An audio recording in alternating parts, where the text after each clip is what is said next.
लेकिन ये हमारी आवाज यहाँ पर कमजोर है। ये इदारे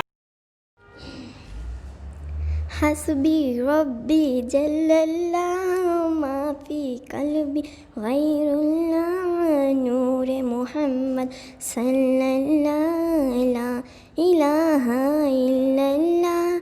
तेरे सदके में आका सारे जहाँ को दीन मिला।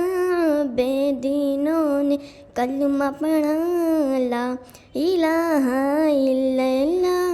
हस्बी रब्बी जल्लल्लाहु माफी कल्बी गैरुल्लाह नूरे मोहम्मद सल्लल्लाहु ला इलाहा इल्लल्लाह। लेकिन ये हमारी आवाज यहाँ पर कमजोर है।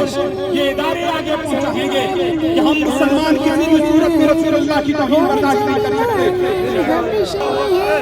सरवरदी का प्यारा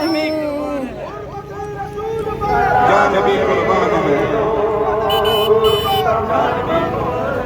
पहला पैगाम बनाने का कुर्बान देना तैयबुर रज़ान शैनी तौर पर पागल हो चुका है। इसे अपने दिमाग में इलाज करवाना चाहिए। और फिर इस मौके पर दूसरा पैगाम है, सीने में जमा दो रसूलुल्लाह के जिक्र खैर आप हुजूर के मिलाद पाक की जो बरकत समेटी आप हुजूर की